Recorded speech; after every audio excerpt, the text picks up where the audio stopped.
into Mirror TV, week 10 of the high school football season. We got to come up with a clever name for this show, like if it's the Mike and Scott show or the Scott and Mike show. I'm Scott Franco, the Altoona Mirror, in permanently now for Neil Rudell, who we believe is never coming back to this show unless we really need him. Joined again by the beat writer for high school football in the Mirror coverage area, Mike Boytim. We got 5 games we're going to talk about. All of them have some form of playoff implication, or we're going to try to figure out what this Holliesburg Central game is going on here. But I think Mike did it for me. But either way, it's on here. Our first game, though, we're going to do is 2 teams with 7-2 records. Northern Cambria at Portage. What's at stake in this game, Mike? Well, there's a lot at stake. Northern Cambria and Portage are both tied with Juniata Valley right now as the top seed in Class 1A.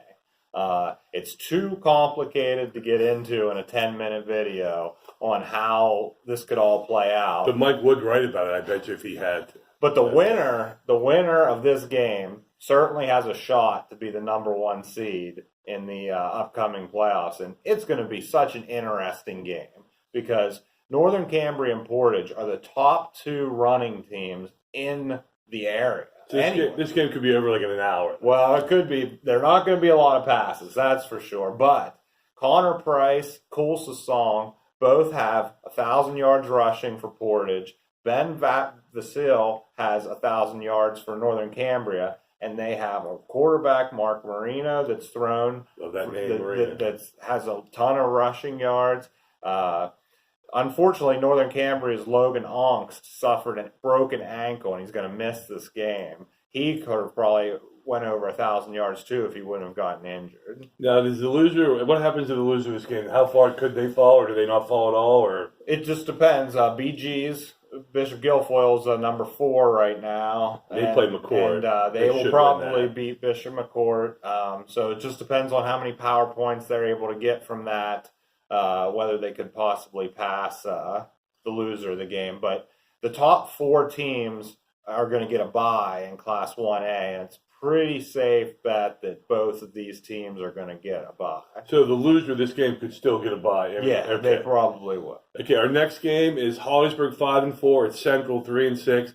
Central season virtually ended last week when they were eliminated. Now they'll be playing for, hey, it's one more week to play high school football. Holliesburg is going to be in that District 6, 8, 10 playoff thing. They're going to be playing Brashear out of District 8 next week. If they were to win that, then they would go on and play a District 10 team. What else? Is there anything else I'm missing for this game as far as what's at stake? Homer wants to make sure that they keep up the momentum. They've built up some momentum with some victories this past few weeks, and they have been able to limit the turnovers a little bit more, and that's something that they're working on. As for Central, Noah Mooter is done for the season, their starting quarterback. He got injured, so the Braden Kitt, he's got a chance to make an impact and really leave a lasting impression on the Cove out there if he could upset Holidays. Because he's probably going to be their quarterback, because Muthler was a quarterback this year. He took over, and he kind of split time. It's a couple games that I've covered. The kid also played wide receiver and played quarterback. 2 years ago, Central crushed Holliesburg. Now, Holliesburg beat them last year. I covered that game. And this year, Holliesburg's obviously got the better record, but I just know Central has some good football players out there. Their 9th graders, I know, crushed Holliesburg's 9th grade team. They're going to want to try and make their season by winning. By knocking off the bigger school. Yeah, our third game, and this is another game, 2 4-5 teams. Huntington at Tyrone. Tyrone is spiraling, the good word there. They started the year 4-0. They've lost 5 straight. Now, the winner of this game does what? The loser of this game does what? Okay, the winner of the game. Well, the loser of the game is eliminated. That's the easy part. Okay. The winner of the game, especially if it's Tyrone, is in great shape to make the Class 3A playoffs.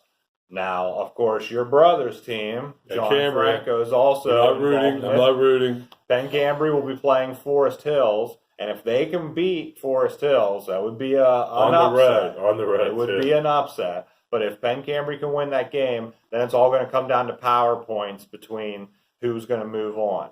But the winner of Tyrone Huntington is probably in the driver's seat for that last playoff spot and probably going to end up facing off against Bald Eagle Area in the first round of the playoffs.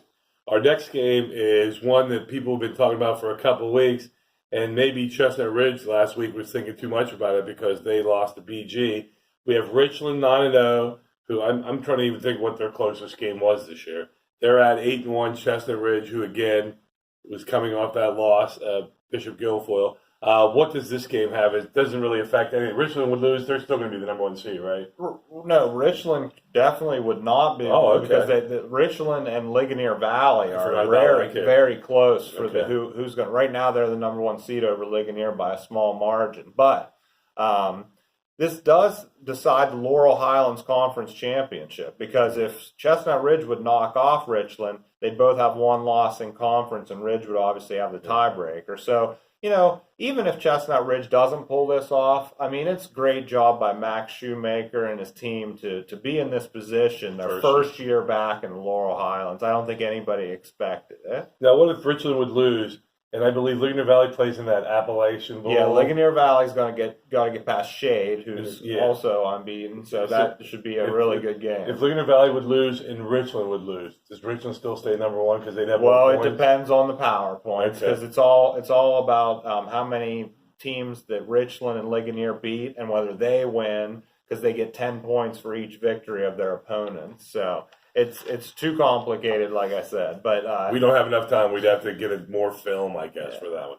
Our last game we're looking at is Bellwood Annis 8-1, who again has not lost since the opening game of the season to Tyrone, against Southern Huntington, that is 7-2, and that nobody really talks about when they talk about good small schools in this area, and they're good. And Mike can tell you too, the coach for Southern Huntington, he's a great guy for an interview because he tells it like it is. He pulls the Band-Aid off. If his team plays well, he talks about it. If they don't, he talks about it. They actually have a shot to win this game, don't they? It's at Southern Huntington. It's going to be that they want to win this game. Trust me. Ryan Garlock is who Scott was talking about. He's a great personality. Southern Huntington's a little bit out of our coverage area, but anytime we get to cover a game with Coach Garlock, he always is a fun person to talk to. Okay. No, I covered this game last year when it was at Bellwood, and I was looking forward to interviewing because of the stories Mike has told me. And they were in the game at halftime, and then somebody got hurt. I can't remember who it was, and Bellwood kind of pulled away in the second half. But I'm just not used to teams competing with Bellwood, because usually Bellwood kind of like just puts people away early. But this Southern Huntington team, they just beat Claysburg by 1 point last week. Bellwood Annis is coming off. They had to beat Tussey Mountain. So Bellwood Annis has played some tough teams here these last couple weeks getting ready for this road trip. And this is obviously a big game in seeding in 2A. Both these teams are in 2A. Both of them will be in the playoffs. And if Southern Huntington can knock them off, they have the opportunity to move up. So who's number 1 in 2A right now? Well, that's Richland and Ligonier Valley. So these guys are just trying to stay up with those two guys. Yeah. Okay. So, I mean, Bellwood has a outside chance of move up to number 2 if they would win this, and Ligonier Valley would get upset by Shade.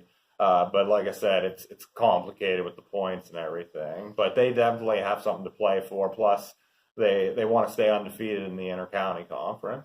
Well, that'll be it for Week 10. I'm hoping we're back for Week 11 next week. We can do a playoff show. Maybe we can talk to Mr. Riddell into taking us out to a local pub, and we can have that as background going on while Mike and I talk football. And Pat Waxmunski, our director, can figure out where to put his camera and if we can get a nice pub to sponsor us. But for Mike Boytim, for our executive producer, Neil Riddell, who doesn't join us anymore. A pub for high school football. That a pub for high school? Well, we don't have to invite. We can invite their parents. Their parents can come celebrate behind us. But for Mirror TV, Mike Boytim, Neil Riddell, I'm Scott Franco. Thanks for checking us out this week.